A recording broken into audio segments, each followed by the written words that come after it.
بسم الله والحمد لله والصلاة والسلام على رسول الله وعلى آله وصحبه ومن اتبع هداه أما بعد. Donc le kusuf, l'éclipse et quelques règles qui s'y rapportent. El kusuf ou el khusuf ont le même sens et certains savants font la distinction entre le kusuf et el khusuf, et c'est ce qui est connu auprès des savants de la jurisprudence, el fuqaha, que el kusuf est un terme qui désigne l'éclipse solaire et le khusuf qui désigne l'éclipse lunaire. L'éclipse a une cause qui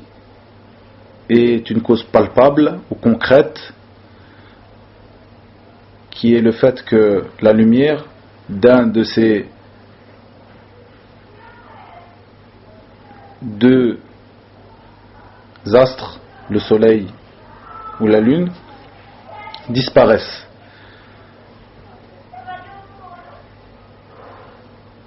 Et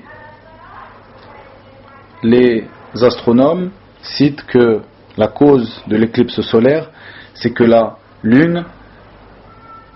se met entre la terre et le soleil, et donc voile le soleil et donc sa lumière.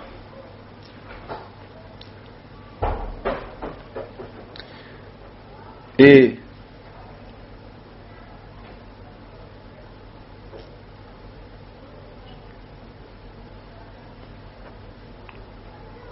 la lune, la cause de l'éclipse lunaire, le fait que la Terre se place entre cette dernière, la lune, et le soleil. Et les astronomes disent que ce n'est pas possible que la lune s'éclipse en dehors des jours de pleine lune, qui sont le 13 et le 14 et le 15, ou les jours qui sont proches de ces jours-ci. Ça, c'est la cause qui a été rappelée par les astronomes. Il y a une cause qui est une cause légiférée, une cause qui se rapporte à notre législation, qui est, comme notre prophète Mohammed sallallahu alayhi wa sallam l'a évoqué, et le fait que par cette éclipse, Allah tabaraka wa ta'ala effraie ses serviteurs, comme nous le dit le prophète Mohammed sallallahu alayhi wa sallam, comme dans le sens approximatif de ses paroles, et le hadith se trouve dans les deux recueils authentiques, le Bukhari et Muslim. Il dit dans le sens approximatif de ses paroles: certes, le soleil et la lune sont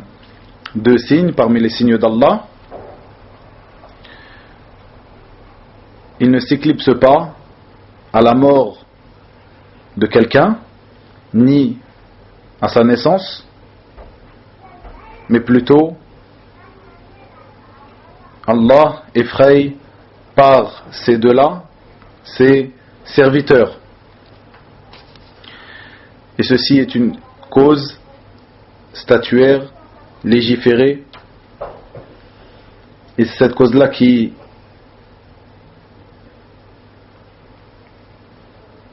profite aux serviteurs, de laquelle ils tirent un bénéfice afin qu'ils reviennent vers Allah tabaraka wa ta'ala. Alors que la cause matérielle que nous avons citée, qu'avons précédemment, que citent les astronomes, eh bien cette cause n'a pas un grand intérêt. Et c'est pour cela, comme le dit Cheikh Ibn Uthaymin rahimahullah ta'ala, c'est pour cela que Allah tabaraka wa ta'ala ne l'a pas révélé, n'a pas révélé cette cause à son prophète Muhammad sallallahu alayhi wa sallam. Et bien sûr Allah connaît cette cause, car c'est lui qui crée l'éclipse et ses causes.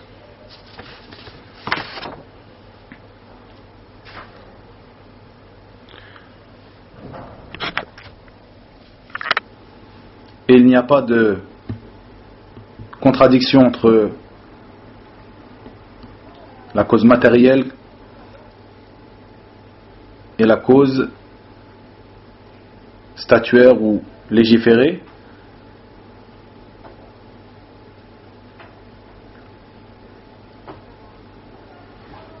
Et Allah tabaraka wa ta'ala, ce qui est important de retirer de cela, ce que le serviteur retire comme bénéfice, et que Allah tabaraka wa ta'ala, par cette éclipse, effraie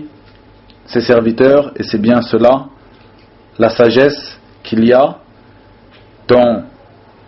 cela, dans l'éclipse, afin que ses serviteurs reviennent vers lui repentants.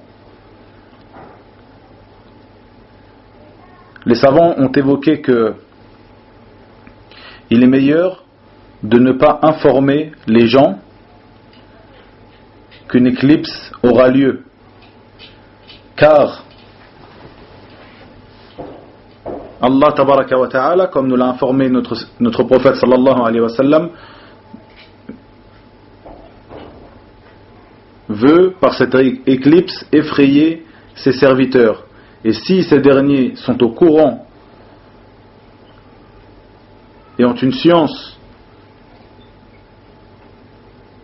préalable qu'une éclipse aura lieu, eh bien, nous voyons que cela va à l'encontre de cette sagesse et de ce but.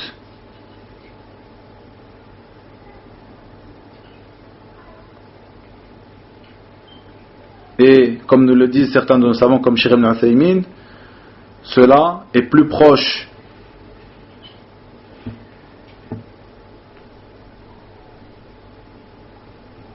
de la nuisance que du bénéfice pour les serviteurs. Les savants évoquent aussi le fait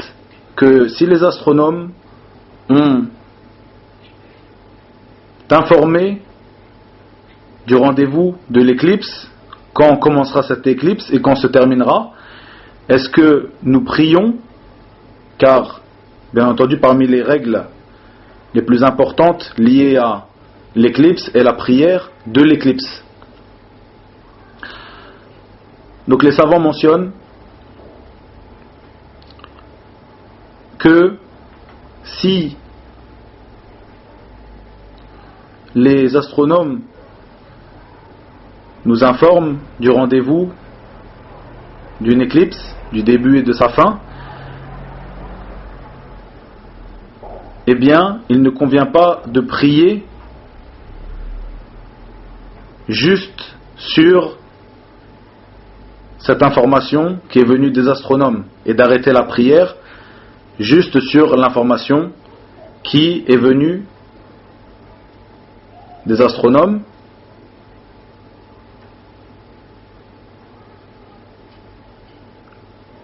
s'ils nous disent qu'il y aura une éclipse à tel moment et que nous ne la voyons pas à l'œil nu, mais plutôt avec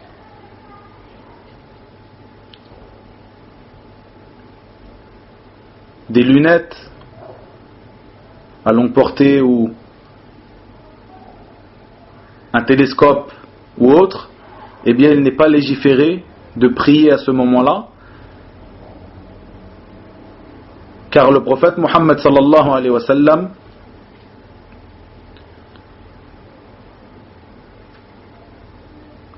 nous dit dans le hadith, dans le sens approximatif de ces paroles, lorsque vous le voyez ou la voyez, cette éclipse, alors priez. Donc nos savants ont tiré de cela le fait que la prière n'est légiférée qu'au moment où l'on voit cette éclipse d'une manière tout à fait ordinaire, à l'œil nu.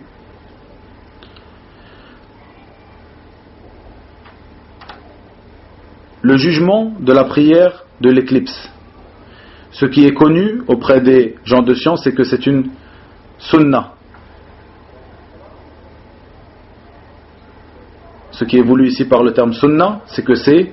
mustahab, c'est-à-dire recommandé, comme on le traduit communément. Donc qu'elle n'est pas obligatoire. Et certains parmi les gens de science disent ou jugent que cette prière est obligatoire. D'après la parole du prophète Mohammed sallallahu alayhi wa sallam, dans le sens approximatif de ces paroles, lorsque vous voyez cela, c'est-à-dire l'éclipse, eh bien priez. Alors priez. Ceci est un ordre de notre prophète Mohammed sallallahu alayhi wa sallam, et comme le dit Ibn al-Qayyim rahimahullah ta'ala dans le livre de la prière, il dit, et ceci est une parole, est un avis fort. Ce qu'il veut dire, c'est l'avis de l'obligation de cette prière. Et certains parmi nos savants contemporains, comme Cheikh Ibn Uthaymin rahimahullah ta'ala, voient comme cela.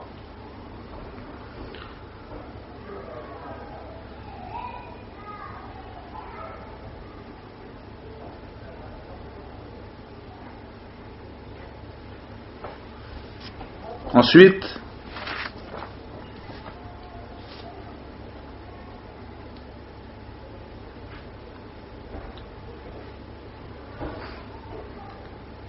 là, le fait que la prière en groupe est légiférée pour cette prière, la prière de l'éclipse, comme le fait de la prier seul. Donc, cette prière de l'éclipse, il est légiféré de la prière en groupe, mais ceci n'est pas une condition, comme le rappellent nos savants, et c'est-à-dire qu'il est autorisé de la prier seul, et ils utilisent comme preuve la portée générale de la parole du prophète Mohammed sallallahu alayhi wa sallam. Lorsque vous voyez cela, priez donc. Et le prophète sallallahu alayhi wa sallam n'a pas dit priez dans vos mosquées, par exemple. Et ceci montre donc que même la personne qui sera tout seul, qui ne se trouvera pas en groupe, celle-ci aussi est ordonnée de prier cette prière de l'éclipse. Mais, comme nous le rappellent nos savants, parmi eux Cheikh Ibn Uthaymin rahimahullah, il n'y a pas de doute que le fait de se réunir pour prier cette prière est préférable. Il dit même, rahimahullah, que ce qui est meilleur et préférable est de prier cette prière dans al-jawami', c'est-à-dire les grandes mosquées, afin de rassembler le plus de monde, car le prophète sallallahu alayhi wa sallam l'a prié en groupe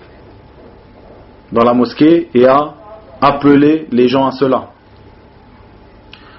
Cette prière de l'éclipse, comment doit-elle être accomplie? Elle se compose de deux unités de prière, de rak'ah, et il est de la sunnah de lire, de réciter à voix haute. Après la récitation de Al-Fatiha, de la sourate Al-Fatiha, on récite une sourate longue. Et les savants disent que nous choisissons les plus longues parmi les sourates, car ceci est venu dans le hadith qui est rapporté par notre mère Aïcha radiyallahu anha,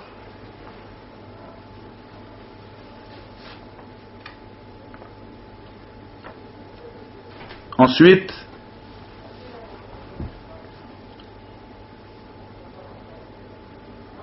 on s'incline, et l'inclination ici durera longtemps,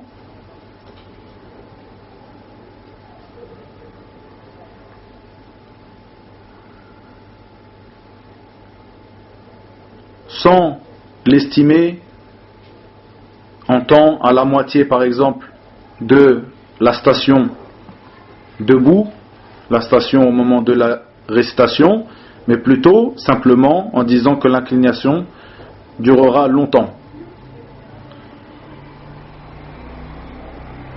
Et on répète au moment de cette inclinaison Subhana Rabbi al-Azim, Subhanaka Allahumma wa bihamdika, Allahumma ghfirli, Subhanallah al-Azim, Subhanallah wa bihamdihi. Ensuite, on relève la tête de l'inclinaison. Nous relevons donc de l'inclinaison en disant Sami Allahu liman hamidah, Rabbana wa lakal hamd, comme dans n'importe quelle autre prière. Et ensuite on reprend la récitation en récitant une nouvelle fois la sourate de Fatiha et une longue sourate en dessous, ou c'est-à-dire moins longue que la première, ou tout simplement en continuant la récitation de la première sourate lorsque celle-ci faisait partie des longues sourates. Et ce qui est apparent des narrations qui sont rapportées de la prière de l'éclipse du prophète Mohammed sallallahu alayhi wa sallam est que cette deuxième récitation dans cette première unité de prière, cette première raka'a, cette deuxième récitation est en dessous et moins longue que la première récitation avant la première inclinaison, mais pas de beaucoup.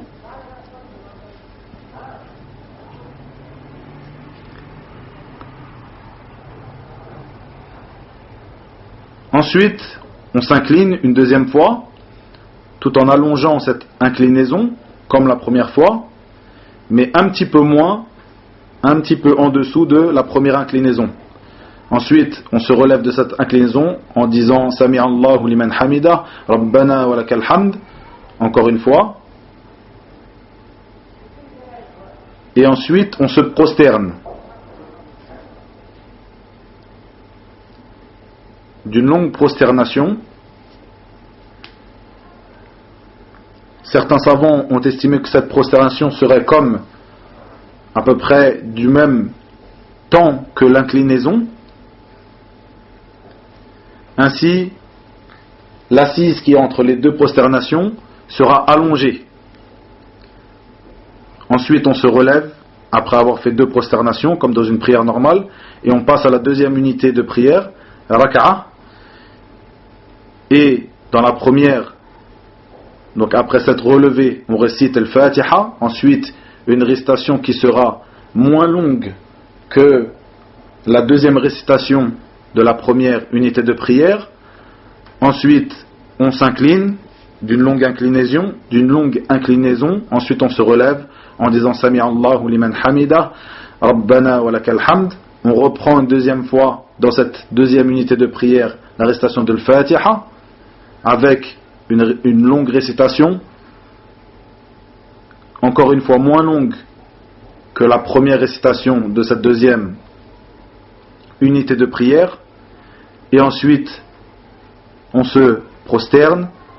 de deux prosternations comme dans une prière normale. Ensuite on fait at-tashahhud et ensuite on passe le salam, on fait at-taslim, comme dans n'importe quelle autre prière.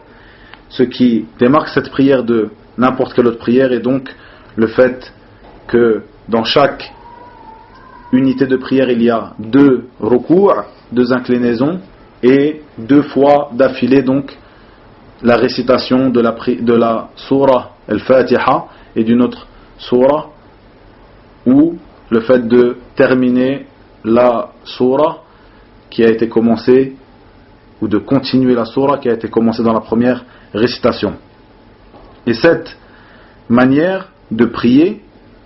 la prière de l'éclipse, est celle qui a été rapportée dans le recueil authentique de l'imam al-Bukhari et dans le recueil authentique de l'imam Muslim, comme il a été rapporté dans le hadith de notre mère Aïcha radiyallahu anha, et qui fut détaillé et expliqué dans ce livre très bénéfique qui a été écrit par Muhaddith al-Asr, al-Sheikh Muhammad Nasr al-Din al-Albani rahimahullahu ta'ala.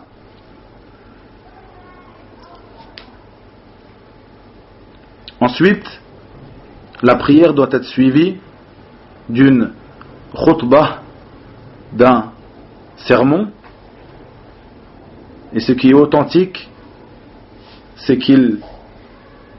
fait partie de la sunna qu'il n'y ait qu'un seul sermon, une seule khutbah, à l'inverse de la khutbah de la prière de l'Jumu'ah, où il y a 2 khutbah, c'est-à-dire la première, ensuite une assise, l'imam s'assied, al-khatib s'assied, puis se relève et continue la khutbah, ou fait ce qu'on appelle la deuxième khutbah au moment de l'Jumu'ah. Et ce qui fait partie de la sunna dans la khutbah de la prière de Al-Kusuf, de l'éclipse, est qu'il n'y a qu'une seule khutbah. Et ceci est le madhab de l'imam Shafi'i, et ceci est tiré de ce qui est rapporté du hadith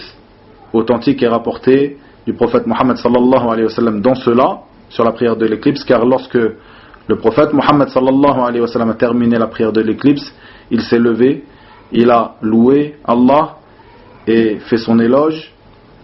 Ensuite il dit Amma ba'du, et ensuite il sermonna les gens. Et cette parole, le fait qu'il n'y a qu'une seule khutbah, comme nous l'avons évoqué, c'est l'avis et c'est le madhab de l'imam Shafi'i, c'est aussi la parole de Ishaq ibn Rahawai, et c'est la parole de la plupart des gens du hadith, comme il est rapporté par Al-Hafid ibn Hajar dans Fath al-Bari, l'explication du Sahih de l'imam al-Bukhari. Nos savants rapportent que lorsque l'éclipse s'arrête durant la prière,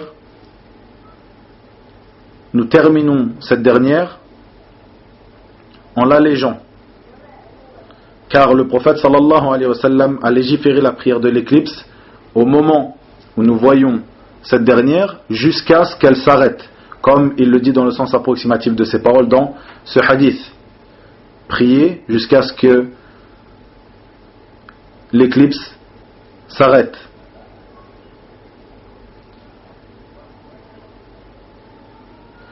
Et comme nous le dit Al-Sheikh Ibn Uthaymin rahimahullah dans ce hadith, comme nous le voyons, l'interdiction de commencer une nouvelle prière de l'éclipse au moment où l'éclipse s'arrêtera. Donc nous voyons clairement cette interdiction, et nous voyons aussi l'interdiction de continuer la prière de l'éclipse au moment où l'éclipse s'arrêtera.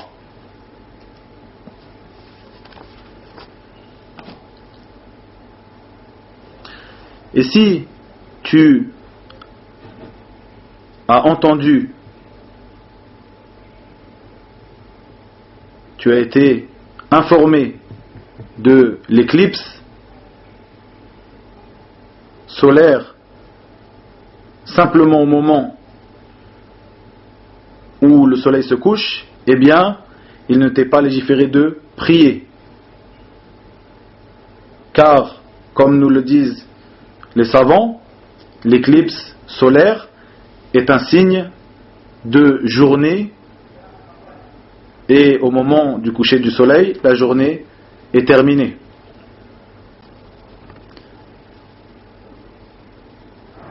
Une affaire qui est en rapport avec la prière de l'éclipse est la sentence du deuxième ruku' de la première raka'a ou de la deuxième raka'a. Qu'en est-il de ce deuxième ruku'? Les ulama, nos savants ont dit que ce deuxième ruku' est une sunnah.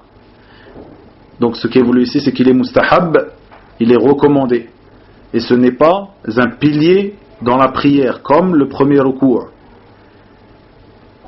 Donc, si une personne prie la prière de l'éclipse avec un seul ruku', eh bien cette prière sera valide, même si ce n'est pas la sunna de notre prophète Mohammed sallallahu alayhi wa sallam de le prier ou de la prier comme cela, mais elle sera valide. Comme cela, si ce deuxième ruku' n'est que recommandé, ce n'est pas un pilier de la prière, eh bien, si une personne arrive en retard et trouve le groupe Al-Jama'a dans la mosquée en train de prier la prière de l'éclipse, et que ce groupe est au deuxième ruku' ou à la deuxième récitation de la première raka'a, eh bien, celui-ci n'aura pas atteint la première raka'a. Il lui incombera donc, après avoir prié avec les gens, de se relever pour faire une deuxième raka'a. Comme cela, si il atteint les gens dans la mosquée en train de prier la prière de l'éclipse et qu'ils sont à la deuxième raka'a après le premier ruku', qu'ils soient dans la station debout en train de réciter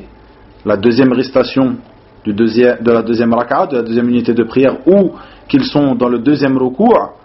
inclinés au deuxième ruku', et qu'il les atteint à ce moment-là, eh bien, il n'aura pas atteint la prière de l'éclipse.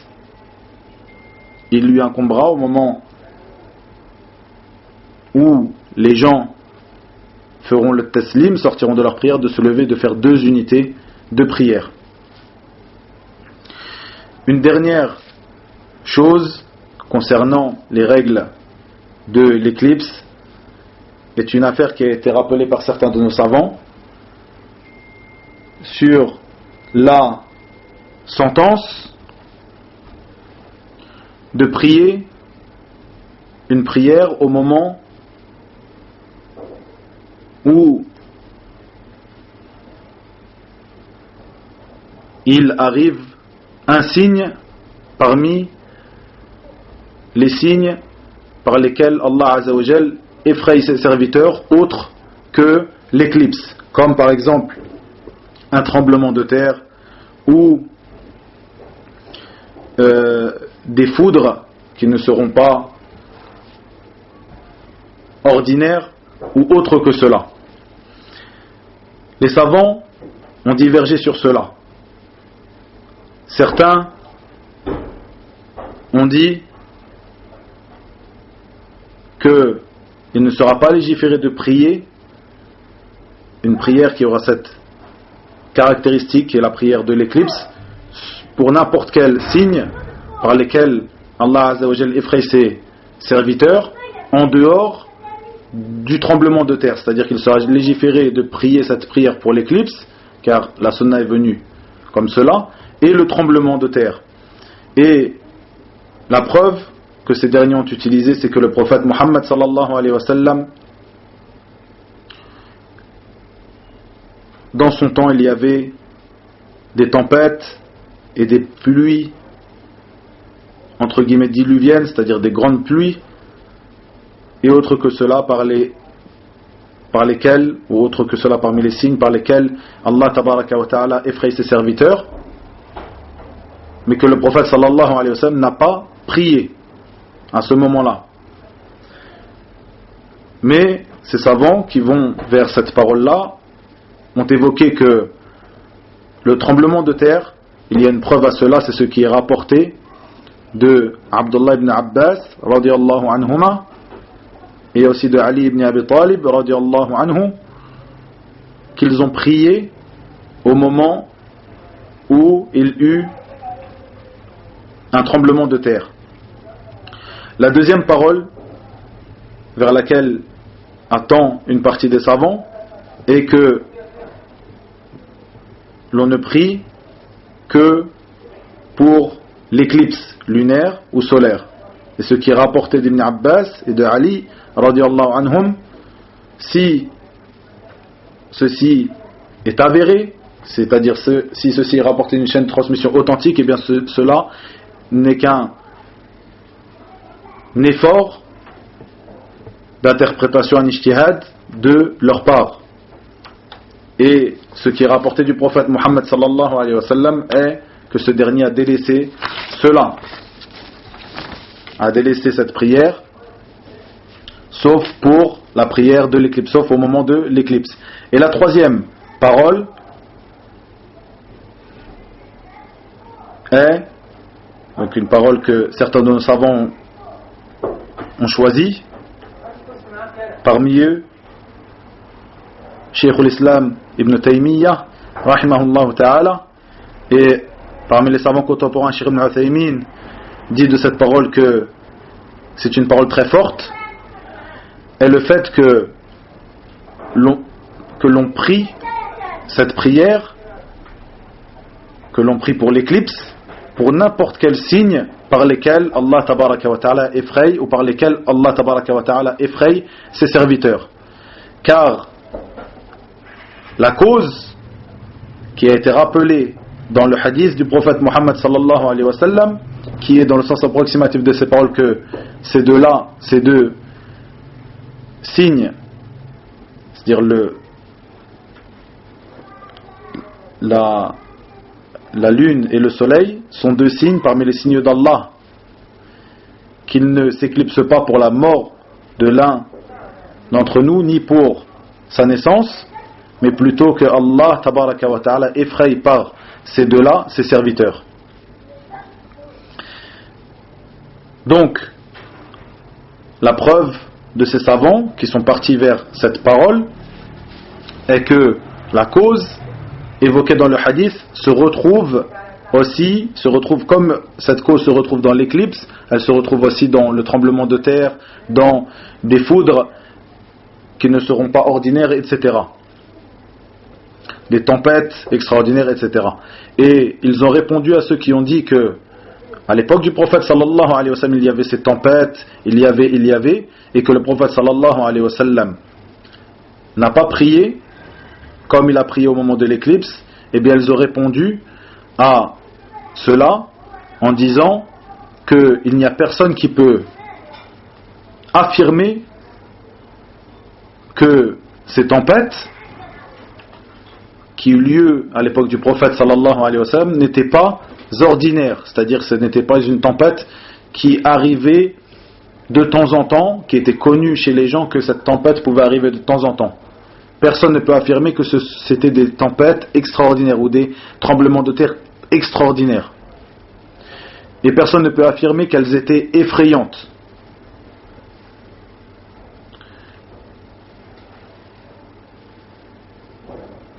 Et comme cela, donc, ces savants disent qu'il n'y a pas de doute que si nous trouvons des tempêtes qui se suivent, des grandes tempêtes qui se suivent, eh bien il n'y a pas de doute que les gens, à ce moment-là, auront peur, et à ce moment-là, il leur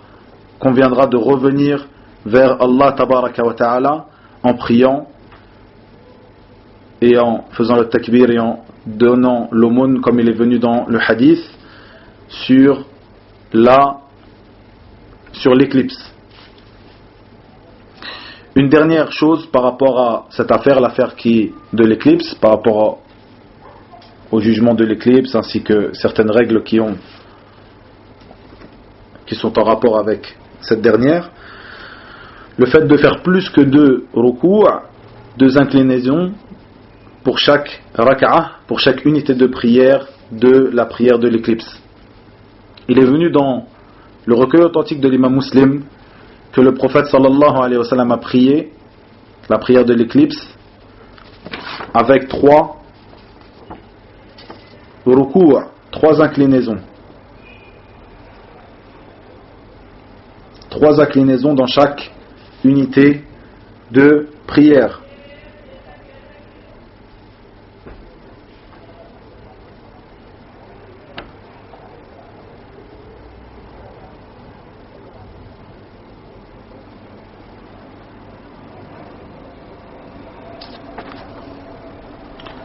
Ensuite,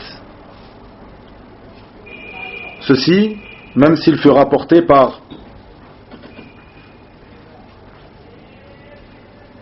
même s'il fut rapporté cela du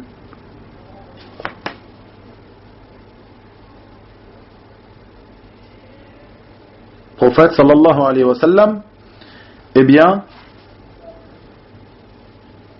plusieurs de nos savants, parmi eux Cheikh Ibn Uthaymin, aussi Cheikh Al-Albani rahimahullah ta'ala dans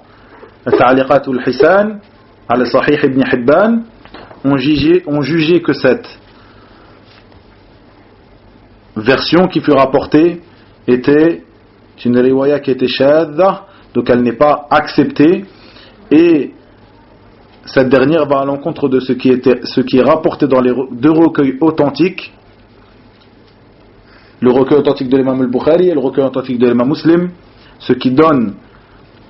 à cette version qui est rapportée dans ces 2 recueils authentiques où le prophète sallallahu alayhi wa sallam a prié cette prière avec 2 inclinaisons dans chaque unité de prière et non 3, ce qui donne à cette version plus de force et plus de poids car elle est rapportée dans les 2 recueils authentiques.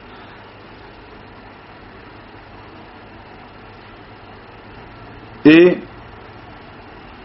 aussi le fait, elle n'est pas acceptée cette version, le prophète sallallahu alayhi wa sallam aurait prié cette prière avec 3 inclinaisons dans chaque unité de prière, car ce qui est connu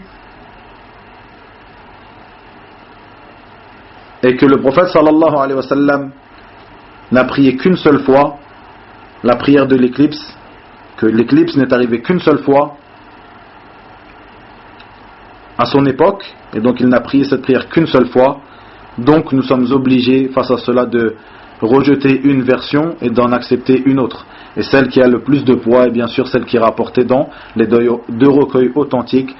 le recueil de l'imam al-Bukhari et le recueil authentique de l'imam Muslim.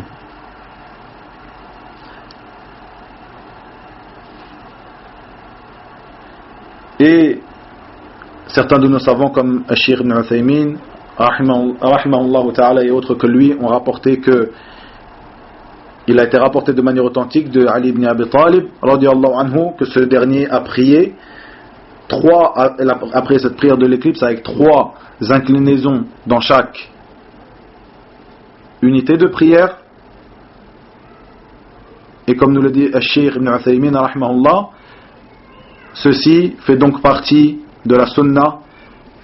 des califes bien guidés, et il explique cela par le fait que cette prière que Ali ibn Abi Talib aurait priée avec 3 inclinaisons s'explique par la longue durée de l'éclipse qu'il eut à ce moment-là. Et il dit rahimahullah ta'ala que si nous savons que l'éclipse va durer, eh bien à ce moment-là il n'y aura pas de mal à prier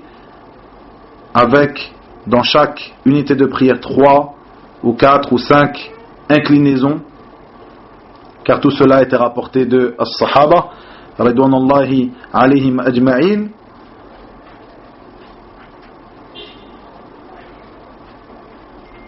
Et